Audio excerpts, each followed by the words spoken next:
జగన్మోహన్ రెడ్డి గారు జువ్వలదిన్ని విజిట్ చేస్తున్నటువంటి కారణం కూడా మనందరికీ కూడా తెలిసింది. జగన్మోహన్ రెడ్డి గారికి వచ్చినటువంటి ఒకే ఒక టెన్యూర్ అవకాశం, 5 ఏళ్ల కాలంలో 10 హార్బర్లు మంజూరు చేసి 4 హార్బర్లు నియర్ కంప్లీషన్ అంటే ఇంచుమించుగా పూర్తి చేసి మరొక 3 హార్బర్ల పనుల్ని మొదలుపెట్టి వీటితో పాటుగా ఒక 4 పోర్టులు 6 ఫిష్ ల్యాండింగ్ సెంటర్లు కూడా మంజూరు చేసినటువంటి ఆ గొప్ప సందర్భం నుండి ఈరోజు అలయన్స్ గవర్నమెంట్ వచ్చిన తర్వాత చంద్రబాబు గారి ప్రభుత్వం జగన్మోహన్ రెడ్డి గారి హయాంలో నిర్మాణం కాబడినటువంటి జువ్వలదిన్నె హార్బర్ ఇప్పటి వరకు కూడా మత్స్యకారుల్ని ఆ హార్బర్లోకి ప్రవేశం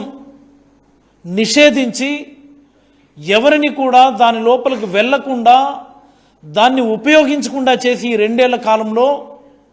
ఇప్పుడు అదే హార్బర్ని ప్రైవేటైజేషన్కి పూనుకోడు. ఎంత అన్యాయం ఇది,